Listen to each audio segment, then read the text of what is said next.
Once upon a time in the gentle foothills of America's Ozark Mountains, there lived a widow. Her home was a humble farm cabin, which she had shared with her husband. But now she was alone in the world.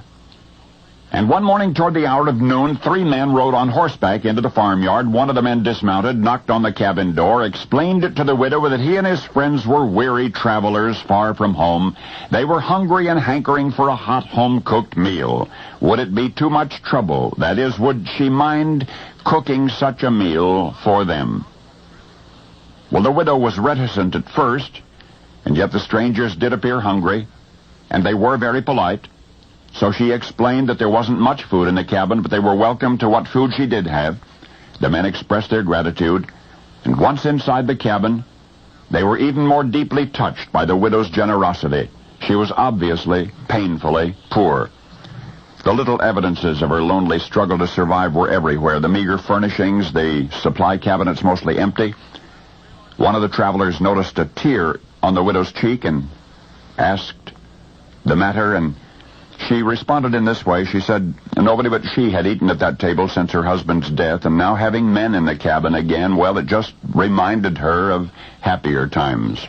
And there was something else, and at this point the widow began to sob. After 4 o'clock that very afternoon, she would be without a home. In less than 4 hours, the man who held the mortgage to her farm would come to foreclose. $800 remained on the mortgage, 100 times more than she could afford to pay. Well, the travelers stared at each other in icy, ashamed silence. How could they have imposed upon a woman who was already heaped with such burdens? When they'd finished their meal and had thanked the widow for her hospitality, the shadows of mid-afternoon were yawning in the farmyard. One of the men clasped the widow's hand in parting. He said, "You remind me so much of my own mother," and into her other hand he gently placed a roll of bills. 800 American dollars. "When that man comes for his money, you be sure to get a receipt now, do you hear?" Those were the last words the stranger spoke to her as he mounted his horse, and the widow watched him smiling through incredulous, joyous tears as he and his fellow travelers rode off down the dusty country road.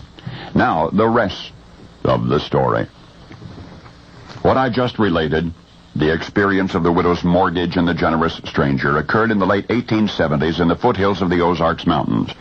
Now let me add that this single incident provided the factual basis for scores of similar and yet untrue stories that blossomed in its wake.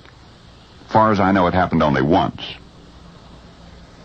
You see, when the fellow who had held the mortgage on the widow's farm, when he came and got his money and departed the property, paid in full, he carried with him the $800. He was robbed on the road in the woods nearby. He was robbed of all of the money on his person, and he was robbed by the same person who had given the widow the money, the traveler, the stranger, the mysterious benefactor. At least once in that mysterious stranger's life, he was a genuine, real-life Robin Hood, taking from the rich and giving to the poor. For the mysterious benefactor was Jesse James.